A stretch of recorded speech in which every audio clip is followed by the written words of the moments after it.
नमस्कार, गावरान सुगरण या चॅनलमध्ये तुम्हा सर्वांचं स्वागत आहे। आज आपण बघणार आहे करंजीचं सारण। त्यासाठी लागणारं साहित्य घेतलेलं आहे। इथं एक किलो खोबरं जे आहे ते खिसून घेतलेलं आहे। 1 किलो खोबऱ्याचं आपण सारण इथं बनवतोय, तर 1 किलो खोबरं इथं मी खिसून घेतलेलं आहे। तर सारण बनवण्यासाठी इथं 1 किलो खोबरं आहे म्हणून इथं अर्धा किलोला थोडी जास्त साखर घेतलेली आहे। इथं वेलदोडे आणि साखर मिक्सरवरती बारीक करून घेतलेलं आहे। खसखस घेतलेली आहे। हे डाळीचं पीठ आहे, 1 मोठी वाटी घेतलेलं आहे। तीळ घेतलेत 1 छोटी वाटी, आणि इथं जायफळ जे आहे ते खिसून घेतलेलं आहे खिसणीवरती। तर हे छान असं बारीक। तर हे आपल्याला सगळ्यात पहिल्यांदा तर आपल्याला तरी तुम्हाला रवा सांगायचा राहिला होता, तर इथं रवा घेतलाय अर्धा किलोला थोडा जास्त रवा घेतलेला आहे, कारण 1 किलो खोबरं आहे त्या अंदाजाने इथं सगळं प्रमाण जे आहे ते घेतलेलं आहे। पाऊण किलो रवा जो असेल तो घेतलाय, आणि साखर सुद्धा पाऊण किलोच आहे।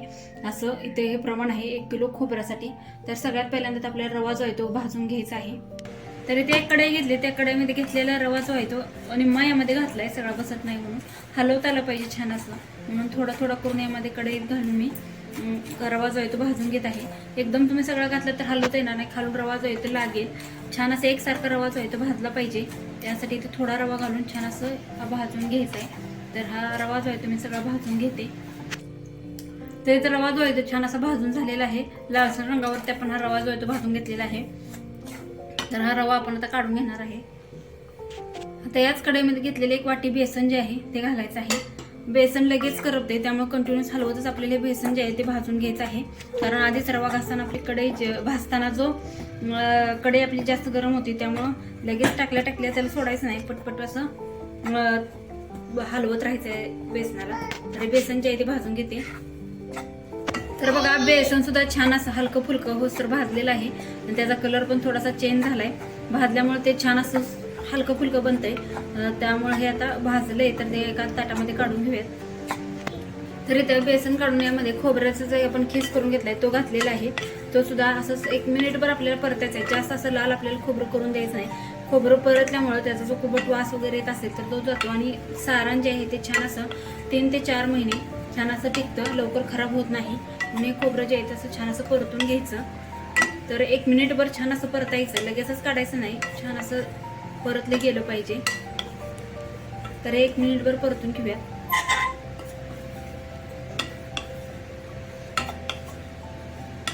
अगदी 1 मिनिटभर खोबरं जे छान असं परतून घेतलेलं आहे, हे काढून घेऊयात। राहिले खोबरं सुद्धा असंच परतून घेते।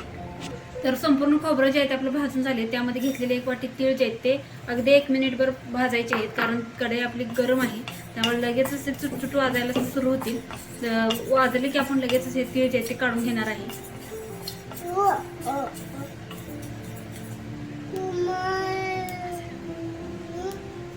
तर बघा हळूहळू तीळ जे आहेत ते वाजायला लागलेले आहे।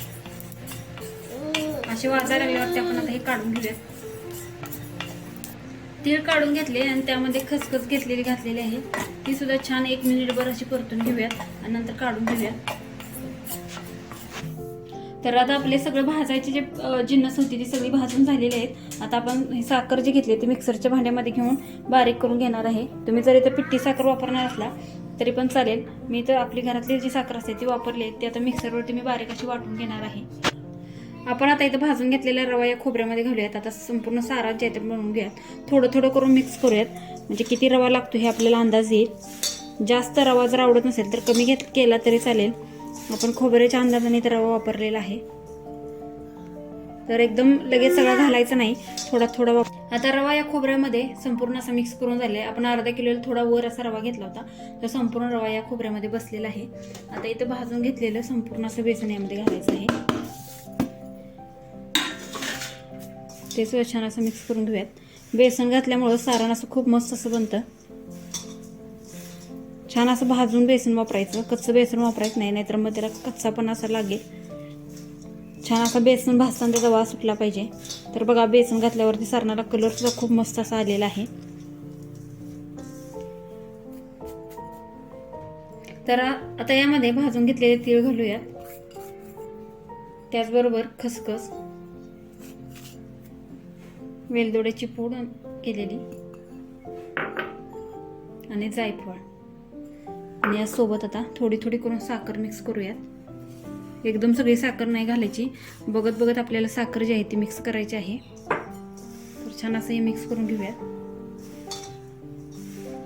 एकदम सगळी घातलं तर तुम्हाला कळणार नाही किती गोड झाले ते. एखाद वेळेस साखर जास्त, तुम्हाला जर साखरेचं प्रमाण कमी जास्त पाहिजे असलं तर ते तुम्ही कमी जास्त करू शकता.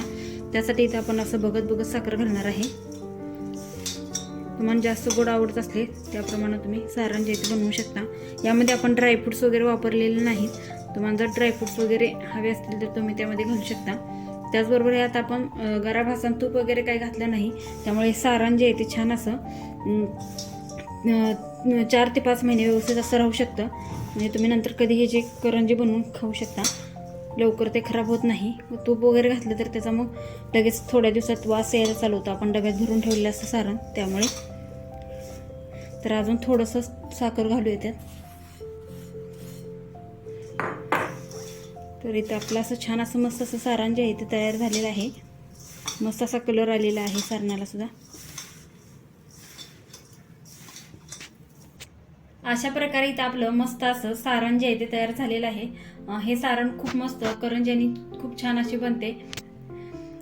तर या दिवाळीमध्ये अशा प्रकारचं सारण तुम्ही नक्की ट्राय करून बघा. तुमची करंजी कशी झाली हे कमेंट्समध्ये सांगायला विसरू नका. त्याचबरोबर तुमच्या मित्रमैत्रिणींसोबत सुद्धा शेअर करा. आणि अजून जर तुम्ही चॅनलला सबस्क्राईब केलं नसेल तर सबस्क्राईब करायला विसरू नका. तर पुन्हा भेटूया अशाच एका नवीन रेसिपीसोबत. तोपर्यंत बाय बाय.